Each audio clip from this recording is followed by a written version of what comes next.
Ngayon lang, kahit si Congressman Benny Abante, ang co-chairperson ni COA sa Appropriations Committee, ay nagulat sa kanyang pagkakatanggal at mukhang nagulat din sa kanya umunong pressing health concern. Oh. Ang ganda na sinabi dito. Ebidensya to. Oh, ano sabi? Kahit si Abante na co-chairperson, ibig sabihin ka-team ika nga ni Zaldico. Co-chairperson, ibig sabihin kasama mong chairperson ka. No, di ba? Nagulat sa pagsibak at nagulat saan? Na may sakit. Hindi ho alam mo yun, masyado na hong ako, para sa akin isang matinding kasinungalingan kung sasabihin talaga nating nag-resign. Matinding kasinungalingan, sa tingin ko lang Bakit Kanyo? Ayan na yun, mismo yung kasamahan niya, hindi nga alam nasisibakin siya at bigla-biglaan at the same time hindi alam na may sakit siya. Ibig sabihin, the decision happened to be from the top. Parang ika nga beyond pay grade ni Abante ito. O wala sa kanyang level, ika nga. The decision galing sa kataas-taasan. Kasi nagulat di ba? Nagulat yung kasamahan mo. Wala sa mga congressman.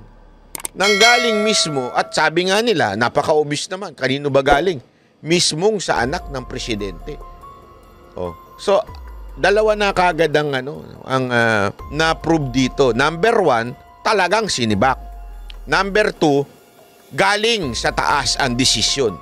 Hindi natin alam kung galing ba kay presidente or galing kay Speaker Romualdez. But definitely, anak ko So, ibig sabihin po, doon mismo sa presidente nang galing yung pagsibak, di ba? Baka hindi ka abutin ng katapusan ng iyong termino. Kasi pwedeng ganun Kasi tandaan ninyo, matindi ang ginawa ng INC. Matindi. Nayanig po ang politika sa Pilipinas. Even if they are saying this is not a political rally, nayanig. Kasi mantakin mo, 1 million lang ang estimate nila. Inabot ng 1.8 ang estimate. Mga kababayan, we were there. Nagulat talaga ako sa sobrang dami. Ang layo ng tinigilan namin para makalapit lamang doon sa stage. Ang layo. Tapos pag palabas ka, ang layo. Yung iba nga, sinasabi nila sa UST na nagpark Alam mo, yung sasakyan namin, ang layo, hindi na nakalapit. Talagang naglakad muna kami ng sobrang haba bago kami makapunta doon sa sasakyan namin. Talagang sobrang daming tao. Nayanig ho talaga ang gobyerno sa nangyari kanina o kahapon dahil dito sa rally na ito. And I think ako, ito lang if this is a damage control of the president, this is a good move from the president. I think, Mr. President, someone advise you na okay yung advice niya. Nasibakin mo yung na-involve dito sa budget na to. Wala naman tayo sinasabing merong katiwalian si Zaldico Hindi natin sinasabing may katiwalian si Zaldico. But definitely, someone has to alam mo yun, face the consequence noong fiasco na nangyari dito sa budget. Di ba? At kitang-kita naman po natin sa mensahe pa lamang ni Marcoleta, kahit yung isang nagsalitang ministro, ang ganda rin nung sinabi, hindi ko na lang mai-play. Hinahanap ko yung video Ang ganda nung sinabi niya na talagang naghihirap na mga Pilipino, wala nang nangyayari, pakinggan nyo kami mga ordinaryong Pilipino. Totoo. And if this is a damage control, this is a good move from the president. Honestly, good move sa akin to. Kasi tama nga naman. Kasi baka sabihin ng iba, baka ano lang, bakit ang tao lang. Kaya natin, wag muna natin kasi kung ganyan tayo, judgmental kagad tayo. Di wag na tayo mag-criticize. Di ba? Wag na tayo mag-criticize kung ayaw din naman natin maniwala sa mga gagawin ng gobyerno. Kaya nga natin kinikriticize ang gobyerno. Kaya natin sinasabi yung mga hinaing natin sa gobyerno for the government to change. Di ba? Kung ayaw naman natin, pag may nakita tayong change, ayaw natin tanggapin, abay, may problema tayo. Para na rin tayong mga komunista na kahit nagbabago na, may masama pa rin nakikita. Hindi natin alam. Pero gayunpaman, this is a good move from the president. This is a good move. Kung totoo na inis siya, nagalit siya dahil palpak nga naman yung ginawa sa budget, di natin alam. Okay? Kaya ang ano natin dito, or maybe the other side of the story is mukhang napapraning to si Romualdez. Kasi nakita niya galit na galit ng taong bayan sa katarantaduhang ginawa nila. Not only dun sa budget, pati ginawa ng katarantaduhan ng Quadcom, ginawa ng katarantaduhan ng committee ni Chua, ginago ang ating presidente, dating presidente, at ginago rin si VP Sara Duterte. Di ba? Baka natatakot na itong si Romualdez. Kaya siguro, paari kung ganito yan. Dalawa lang naman yan Ang presidente o si Romualdez. Si Marcos o si Romualdez. Sabihin na natin, kunwari yung isang option na si Marcos talaga ang sumibak dito kay Zaldico, maybe because damage control. Sabihin natin walang alam ang presidente dito. Sabihin na natin walang alam. It's all about si Speaker Romualdez. Sa tingin ko napapraning na si Speaker Romualdez. Natakot sa INC dahil sa nangyari dito. Sa rally, talagang natakot na siya. Kaya kailangan magpakita ako ng kunwari, nakikinig ako. Pero hindi hutang ang INC. Magmamatsyag pa rin po yan. Sisiguraduhin talaga nila na yung ginagawa nito ni Romualdez maituwid. Ika nga. Di lamang pumalinaw kung meron pang ibang malalaglag. Dako po, patay tayo dyan. Sana meron na. Okay, sana meron. Ano kaya masasabi ni Cathy Binag? Bakit naman si Cathy Binag? Hindi, kasi tinanong natin si Cathy Binag Ano masasabi mo sa pagkasibak ni Zaldico? Tinanong natin yan kay Cathy Binag. Ito na yung interview natin kay Cathy Binag. Isasaksak natin dito. Panoorin nyo ito. Kasama natin si Ma'am Cathy. Hello po. Magandang araw po. Magandang araw sa isang gwapo na nakilala ko na rin finally. Sinungaling pala ito si Madam. Anyway, Madam. Grabe sinungaling. Pogi ba yan? Pangit niyang animal na yan. Itsura pa lang. Tinan mo, laki-laki ng salamin. Ano ba yan? Nagmumotor ba yan? Nagbibisikleta? Puti na lang, ang ganda ng mikropono mo. May banateros ka ng ganyan-ganyan, Cathy, ano po ba ang dahilan kung bakit nandito kayong sumusuporta sa rally ng INC? Wala ka nang pakialam doon kahit anong pa dahilan niya. Si Raulo ka pala Tanong-tanong ka. Biro lang. Alam mo kung mag-iisip ka ng mas malalim tsaka malawak, yung call nila for peace is peace, para peace sa ating mga pag-iisip na matanggal na and mawala na yung korupsyon sa ating gobyerno, mawala na rin yung masamang elemento sa ating bansa. Opo, sino kaya yung masamang elemento na yun? Si Zaldico ba yun? Ako nagtatanong lang naman magkaroon ng pag-iisip na tama ang ating mga leaders dito sa Pilipinas, nang magsilbi sila ng tama para sa mamamayang Pilipino at sa ating bayan. Kaya sinusuportahan ko sila. Antaray? Ako kaya sinusuportahan mo din? Naka ng meme. Gago! Iba yung tingin ni mama mo. Parang gusto ko lapain. Gago! Ay, naku, madam. Huwag ganyan. Huwag ganyan yung makatingin ng ganyan, ha? Ano oras pa po kayo dumating dito? Bakit ba pinatanong mo pati yan? Ang gago nito ni ba? Ano bang pakialam mo kung ano siya dumating dyan? Jowa? Jowa? Anak ka ng wewe, oh. Bakit ganyan makatanong ka? Pakialam mo. Kagabi pa ako nandito, naka-check-in ako in one of the hotels here. Ay, naka-check-in. May kasama kayo? Wala. Anak ng landi mo! Ang landi-landi mo, banat bay ka. Anong pakialam mo kung naka-check-in? Bakit parang kinilig ka? Wala daw kasi siyang kasama. Baka kailangan niya ng security. Dati kung pulis, ay hindi. Biro lang, hindi po ako pulis ha. Dati po akong barangay tanod. Baka kailangan niyo ng security. Next time na mag-check-in kayo, kahit sa labas lang ng pinto. Pwedeng-pwede ako, Madam Cathy Binag. Landali! Nakaka-distract naman yung naka-check-in. Ito si Banat ba yan? Landi-landi! Gago! Nakaka-distract daw yung naka-check-in. Hayop ka, kapal ang mukha mo ha. Anyway, madam, siyempre, ngayong araw na to, itong peace rally ng INC, talagang matagumpay. Higit pa dun sa 1 million na expect natin, di ba?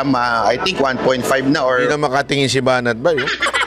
Hindi, alam mo, tama yung ginawa mo, wag kang titingin. Pagka alam mo medyo marupok ka, wag ka nang tumingin. Ang itsura pa naman ni Madam Cathy Binag. Alam mo ito, walang biro, nung akala ko talaga,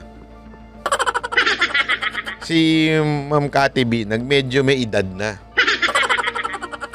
Hindi, walang biro. Kasi siyempre sabi niya, parang yung mga binabanggit niya, parang hindi ko nakilala.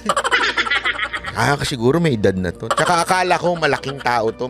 Yung, alam mo yun, yung medyo, alam mo naman, pag may edad na, medyo malaki-laki na. Nung nakita ko kanina, sabi ko, boto, papalo to si Madam.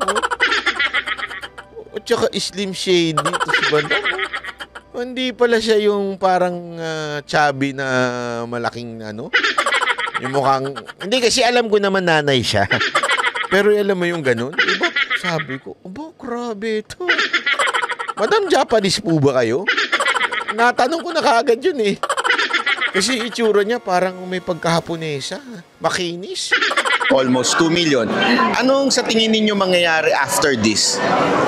I hope, hindi na hope, dapat naman matauhan or magising ang puso't isipan ng ating mga leaders at pumili at gumawa ng tama. Madam, ngayon din meron pong breaking news which is pinababa... Nauubo si Madam sa akin ah. Madam, naligo naman ako. Nagpabango rin ako. Hindi, pero walang biro ah. Mabango si Madam. Alam mo naman yung ilong ko pagdating sa mga ganyan. Kaya alam mo, nagpabango talaga ako. Kasi malayo pa lang naaamoy ko na siya. Sabi ko, kakaya naman, baka maamoy nito yung baking soda ko. Kaya magpabango ako. Ewan ko kung yung pabango ko yung kanang paubo sa kanya. Ni Sandro Marcos itong si Zaldico bilang chair ng appropriation. Ano po masasabi nyo dito? Well, sana pababain or tanggalin na rin nila yung mga nagkakos ng problema sa ating bayan. Nako. Katulad nung sa Ay, grabe yung Banat na yun ha. Tinanong ko lang kung ano masasabi niya sa pagkatanggal nito kay Zaldico. Sana daw tanggalin yung iba. Madam, may kilala po ba kayo diyang babaero? Sa house? Kasi ako may kilala ako dyan eh. May kilala ako, may asawa na pero may jowang artista. Ay, artista ba yun o vlogger? Artista na rin yun. Wadcom na nang iinsulto sa ating mga men in uniform. Ay, mga nang iinsulto daw itong Quadcom. Especially, ito si mga convicted criminal dapat Mahirap maging jowa ito si Madam Cathy. Ano? Yung smile niya biglang tumapang. Mahirap, delicate yung mga ganitong jowa. Yung bigla na lang nag-aamok. Kasi mukhang tumapang siya dito kanina pa, smile pa. Biglang tumapang. na binibigyan ng pagkakataong magsalita dyan at ipakulong na nila. Galit na kagad, oh. Mahirap ito. Hindi ko kursunada yung ganito. Yung anong tawag dito? May tawag dito sa English eh. Yung dalawa yung personality. Delicates to. Kanina naka-smile, nagpapakit sa akin. Tapos nung tinanong ko, pagdating sa camera, biglang galit na. Then, yeah. Pero ma'am, sa tingin niyo po ba? Oh, ayan, naka-smile na naman, oh. Madam, yung ngiti mo, masyadong delicates yan. Parang nakatingin si madam sa makapal kong labi, Ay, siguro, pakilo mo yan. Yayaman ka dyan. Sa makapal mong labi. Ito ay isang sacrificial lamb lang. Alam mo, possible, and I hope, Saldi ko, kung gagawin kang sacrificial lamb, magsalita ka kasi kawawa ka, tsaka future. Galit na naman siya. Hindi ko talaga mapagtanto ito. Pag nakatingin sa akin, naka-smile. Pero pagka bumabanat, galit ka agad. ng mga pamilya at anak mo. Sa tingin niyo, kita mo, smile na naman siya, Ewan ko kung nangaakit to. Buti na lang hindi ako tumitingin. Hindi, buti na lang talaga. Hindi ako, alam mo kasi hindi talaga ako, pagdating sa babae, focus lang ako. Hindi ako kasi distraction sa buhay yan. Hindi ako tumitingin, ba sapat na si Saldi ko lang ang bumaba o dapat kasama ang Speaker of the House? Dapat kasama kasi sila yung back-to-back dyan di ba? Tag team yan Yun. Grabe. Mga katanungan mo, wala na sa hulog. Alatang-alata ka na natataranta ka, banat ba ya? Gago ka talaga. Gago! Yan, kasi, yan. So, yun lang po. Meron ba kayo mensahe sa mga kababayan natin, lalong-lalo na po sa mga hindi pa po nagigising? Well, Bakit naman pagtulog na naman? Porket sinabi lang niyang natulog siya, naka-check-in siya. Pagigising na naman. Ikaw talaga banat ba, enough is enough. Alam mo, maawa kayo. Yung kamatis nga, magkano isang piraso? 60 pesos ba? Di ba? Saan ka naman nakakita? Mas mahal pa sa bigas. Parang bagay kami. Ano sa tingin nyo? Comment nyo nga dyan sa baba. Parating nyo kay Kati Binag, Biro lang. Madam Kati, binibiro lang kita. Huwag mo naman seryosohin sana. Seryosohin sana. So, alam mo yon, so hindi aasenso ang bansa natin kung pamumunuan tayo ng mga ganid at makasarili. At saka yung mga hindi nakaranas kasi ng paghihirap, hindi nila tayo maintindihan. Ma'am, lahat po ay nagtatanong kung kayo po ba ay single pa? Anong segue yun? Banat ba yan? Anong segue yun? Ang layo naman doon sa usapin ng Quadcom. Pambira. Sabi niya yung hindi nakakaramdam ng gutom yung mga ibang mga congressman, tapos biglang ang segue mo. Single po kayo, madam? Single forever. Di ba, joke? Ano po ba? Anong single forever? Huwag naman ganun, madam. Maraming ma-frustrate yan sa sinasabi niyong yan. Ang inyong hinahanap sa mga kalalakihan? Ako po! Ano? Hoy! Beauty contest ba to? Hinahanap sa kalalakihan. Mga katanungan mo, Banat Bay, wala na sa hulog. May paninindigan? May paninindigan lang na pag ganun ka na kagad. Anak naman ng wedding, Banat Bay. Napatingin ka pa sa taas, may butike. Iniisip mo kung ikaw yung may paninindigan, ang kapal ang mukha mo, ha? Gago! Huwag ganun. Magagalit na naman siya si Libayan yan. Ito pa naman si Libayan, talagang inggit to the max, Nag-1 milyon lang ako, nagalit na. Uy, Libayan, kung gusto mo, sabihan ko yung mga followers ko, subscriber ko, mag-subscribe din sa'yo. Alam mo, ako thankful ako. I'm so humble sa mga subscriber ko na nagpa 1 million ito. Sobra akong naha-humble sa kanila. Hindi po ako magyayabang. Ayoko po. Kaya nga, willing ako. Kung kayong mga subscriber ko, kung gusto ninyong isubscribe din si Atty. Libayan para hindi na siya mainggit.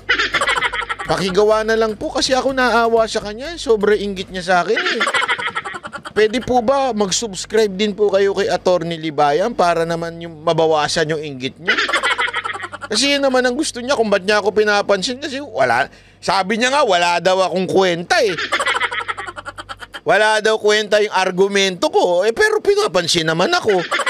O ibig sabihin, kung wala pala akong kwenta, I therefore conclude na kaya lang niya ako binabanatan, it's because of the followers. Kasi wala akong kwenta eh. Unless meron akong kwentang sa argumento ko, meron akong kwentang vlogger, papasinungalingan niya yung mga sinasabi ko. Wala nga daw akong kwenta eh. So therefore, ano lang ang nais niya? Baka kayong mga subscriber. Kaya ako na mismo makikiusap sa mga subscriber ko dito. Salamat po, nag-subscribe kayo dito. At salamat po nung ako ho'y humingi ng suporta at sinubscribe nyo dito sa channel. Pero maari po ba ako uling humingi pa ng isang favor? Pakisubscribe na rin kay Atty. Libayan para hindi na mainggit yung mama na yun. Kawawa naman siya eh. Ayoko pa naman yung may ganyang nalulungkot. Gusto ko lagi happy lahat. Diba? Sabi nga ni Enrile, happy. No. Ito si may paninindigan. Ano pa gusto mo, madam? At may takot sa Diyos. Ay, patay tayo dyan. Apakaganda niya sinabi niyang yan. Fear of God, sabi niya. Alam mo kung bakit? Fear of God is the beginning of wisdom. Nakalagay yan sa Proverbs. Kaya mapaka-importante niyan. Ano ba ang kursunada ni madam? Una, may paninindigan. At tulad ko, mga ganun. May paninindigan. May takot din sa Diyos. Naku po. Madam, yan isang bagay na talagang pinaniniwalaan ko. Banat ba yung mga diskarte mo? Panluma na. Yun, napaka-importante nun. Kailangan may takot sa Panginoon. Yun, maraming salamat po, Ma'am Cathy. God bless, God bless. Ay, sarap naman ang may yakap pa. May Kasama natin. Ano yun? Bakit may pagyakap kasama sa interview ang pagyakap na yun? Ano to? Madam Cathy kasi wala namang ganyan na. God bless, God bless. Ay! Nainggit yung dalawang nasa likod. Biro lang. Walang ganon, Banat Bay. Grabe yung ngiti ni Banat Bay. Oo. Ay, sarap. Buti hindi ko hinalikan. Kasi kung ano ng pisngi kung ano buti na lang napaka-gentleman ko talaga. Oo. Hindi, totoo. Kasi sa totoo lang, mahiyaan talaga ako sa personal. Ayoko pa naman. Tsaka sa akin, ang babae, minamahal yan. Hindi yan binabastos, hindi yan sinachansingan. Ha? Tama po ba ako, Master Judea, Coach Oli? At Jay Guevara? Uy! At saka Bustada? Kasi binakura nila nung pagkatapos ng interview ko, siguro nakita nila, walang lalamang si Banat Bay. Pagkatas ng interview ko, pinaupo nila dun sa habang kumakain, wala na. Kinausap nila lang, Ewan ko kung pinag-uusapan nila. Buti na lang, sakto lang yung upuan. Walang upuan para sa akin. Kaya umupo na lang ako somewhere. Masama talaga ugali ng mga banateros din. Minsan, nanlalamang. Anyway, maraming salamat po sa mga nanood ng interview. Sana nagustuhan ninyo. Kasi alam naman natin, mga kababayan, napaka-importante ng mga ganyang klase. Interview. Interview ng interview of the decade, sabi nga. Decades.